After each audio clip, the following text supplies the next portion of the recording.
you hear this thing nowadays of like people waking up like at 2:30 and they're just pegged, adrenaline pegged from 2 to 4 a.m. Sorry. We were talking earlier about supplements and sleep and stuff like that. Have you found any supplements that seem to actually assist with sleep or do anything that you've noticed? Oh gosh, tons. Yeah.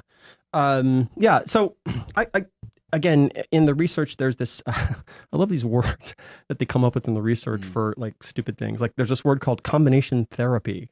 I'm like, oh, what's that? All it means is the kitchen sink. All it means is just throwing everything at the problem. And in my experience, I talk a lot about this in the immunity code, that there's almost never like the Rosetta Stone panacea, like one silver bullet kills all. There's never that.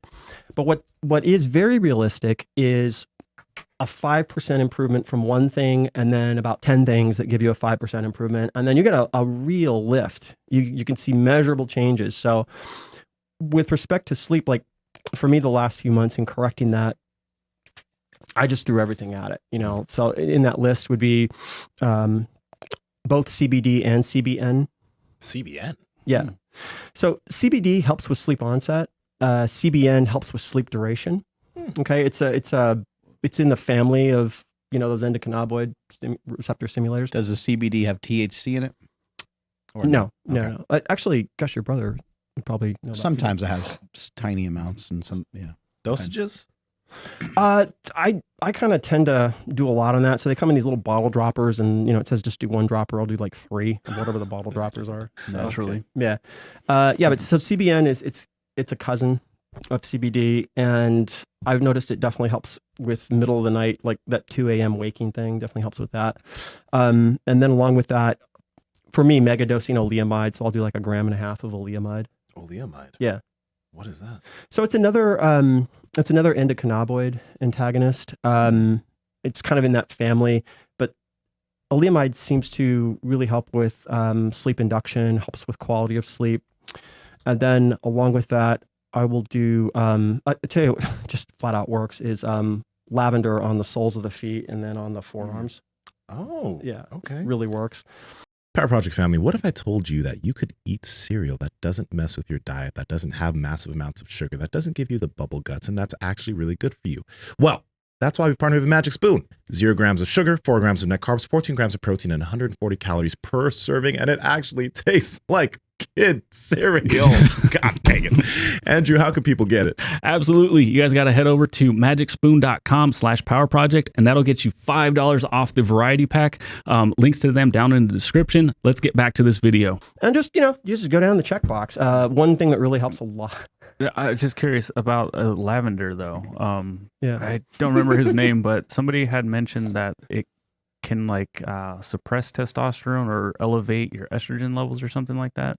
Mm-hmm. And just because somebody mentioned it, I've gotten all the lavender away from my son. Like we threw it all out of the house. Yeah. But that's why I was just curious about that. If there's any, I haven't studied that, so I don't have an answer for that one thing. I know that it does help with sleep, and anything that helps with sleep. It definitely does. We had this combination of essential oils for him. Mm-hmm. He could be freaking out, and then we'd have a little combo of things, and he would rub it on his feet. Mm-hmm. It's like, dude, totally different baby. But then I looked and I'm like, lavender, get it out of here. Just because I don't know, but just in case, I don't want to mess with anything of his as far as his development. I wonder though, because I know what you're talking about, the lavender stuff, but when it comes to sleep, if lavender which one's more beneficial, especially if lavender, let's say it does do a little bit of testosterone suppression, but during sleep, we have all these other things going on. What if it's massively it's just great for your sleep and you get all this recovery and it's not going to you're not going to have those effects all day long. Yeah. And also what about that makes a lot of sense. What about the effects of alcohol? Some people are like, man, if I have a drink, it actually helps relax me. It helps me sleep. And then the science kind of says different, but people's empirical evidence, I think, means something.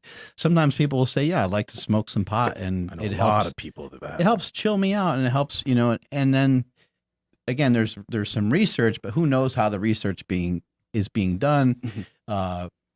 Whenever I'm very resistant to research a lot of times, because I will a lot of times say, well, that ain't me. The research that they do on people, I think, is usually not done on people that are maybe as active as me. So maybe I'm foolish in saying that, thinking that I get a pass from that, but I'm usually like, well, I don't know. Like even I was going back and forth with Stan Efferding more recently about, running and trying to maintain size and this and that. And I was like, I'm just going to see for myself. You know what I mean? Like we can go back and forth on this all day, but I ain't like those other people that you're talking about. And I want to see what I'm actually able to do. And if I lose a little muscle mass, I don't care. And I'm not, I can admit it. But what do you think, in terms of somebody getting to sleep and maybe not making it a huge habit, but having a little bit of alcohol or smoking some weed or something like that? Just anecdotally speaking, people that I know that, smoke weed prior to sleep, like sometimes it's the thing that helps them. It's the thing, like nothing else worked and then that worked. I have a couple friends I'm thinking of like that they just like to get to sleep. I have a friend who's an attorney, has a really stressful job. And for a while, that was the only thing working for him. He was, you hear this thing nowadays of like people waking up like at 2:30 and they're just pegged, adrenaline pegged from 2 to 4 a.m. Sorry, which is a thing. It's a lack of clearing cortisol and all that. And that's the thing that helped him. And then, so I think that alcohol is another animal. I just don't like it at all anymore just because I found the negatives far outweigh the positives, but definitely helps you get to sleep. I found most people, it wakes them up in the middle of the night. So it helps sleep onset. It's terrible for sleep duration. But it's great for thermogenesis while you're sleeping, which in college we called the sweats. So there's that. Yeah. So